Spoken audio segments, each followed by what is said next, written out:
children. This is Miss Gloria from New Life Church. We're going to talk some more about the armor of God. I wonder which part of the armor of God we're going to have today. Let's read our scripture.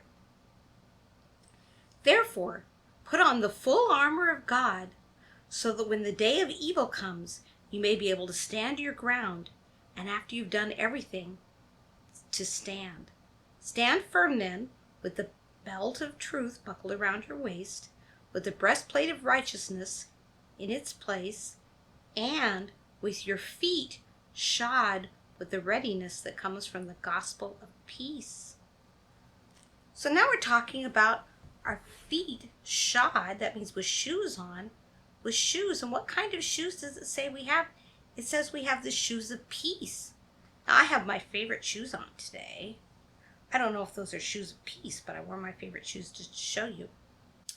But why is peace shoes? Well, it's partly because it's where we walk and how we walk. It shows we can be peaceful. Now you see I'm making this video at night, and that's because I have a candle, which will be important later, and also because our story takes place at night. So some of you might know this story already, but let's think about it very carefully. Before Jesus was going to die, and he knew he was going to die, he took his friends out with him to the garden at night, and they were praying in a garden. And pretty soon, people came, scary kinds of people. They had swords and torches and clubs. They looked like kind of a mob of people, and they were coming to arrest Jesus. And not only that, but right with them was one of Jesus' friends, Judas. Now, Jesus had told his friends that one of his disciples, was going to betray him. And so he knew that Judas was going to be the one that was going to betray him. But what happened? When those people showed up, the disciples didn't know what to do. Should they run? Should they hide? Should they fight? But of course they looked to Jesus to see what Jesus was going to do. And even though he knew that Judas was going to betray him, he still gave Judas a chance. He walked right up to Judas with his shoes of peace, and he said, "Friend, what are you doing here?" So even though he knew that Judas came to fight with him, to arrest him and to carry him off and even have him killed, he gave him a chance to be in peace. And Judas kind of pretended he was still Jesus' friend. He even kissed him on the cheek because he had told people, the person that I kissed, that's the one that you want to arrest. And then the people came, and the soldiers, they sort of grabbed Jesus. And there, Jesus' disciples didn't know what to do. Some of them ran away, but Peter, he was really brave. He had a sword. He thought, I'll fight. I'll save Jesus. And he took his sword, and he actually swung it around wildly because he wasn't really a soldier. I don't know if he really knew what to do much with the sword. And he ended up cutting off somebody's ear. But Jesus said to him, "Peter, put your sword away. Shouldn't I do the thing that the Father sent me to do?"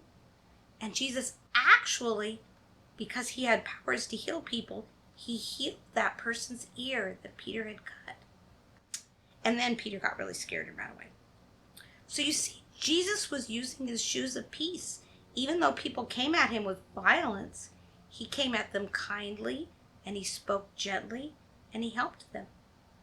And that's something we can kind of do too. This candle has a flame, and it's kind of pretty, but if I put my finger in it, it would hurt me. And the flame of this candle stands for the fire of somebody who's angry and wants to fight. And the thing is, flames can only work if they have air to keep them going. And a fight can only work if people kind of fight back. So one thing you can do if people try to fight with you is you can not fight back. You can be calm. You can say calm and gentle things.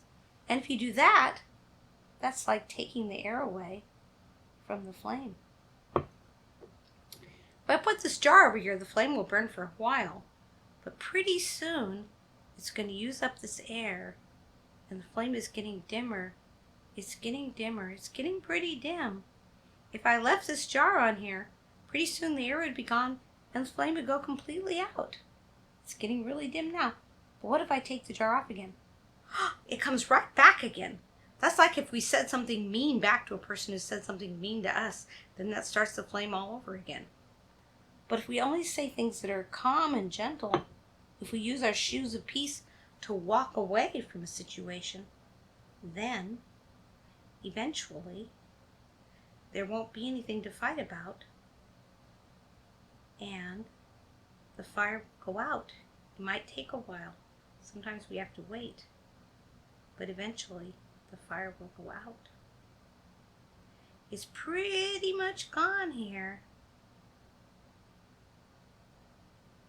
But if I forget and give the air back, well, there wasn't enough left. It actually went out.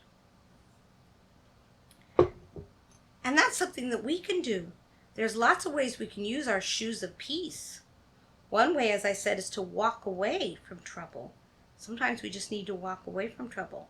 But there's other things we can do too. I talked about saying calm things. So we can use our mouth to say calm things. We can use our ears to listen. Sometimes people just need to say why they're angry with us, and we need to actually listen with them. And our hands are important too.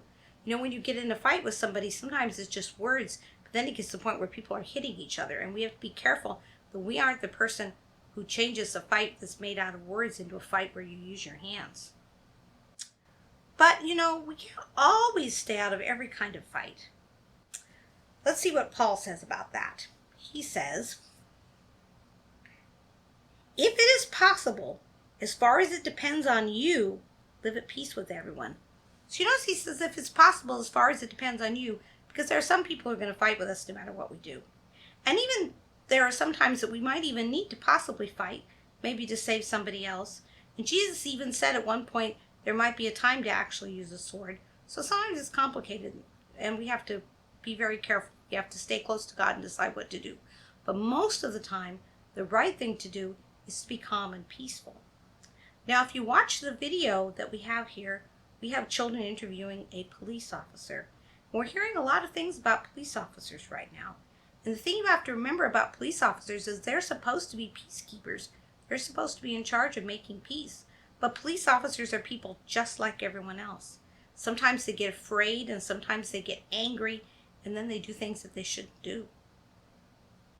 So sometimes they also make mistakes, and they forget that they're supposed to be keeping the peace, and they think they might want to have power over people.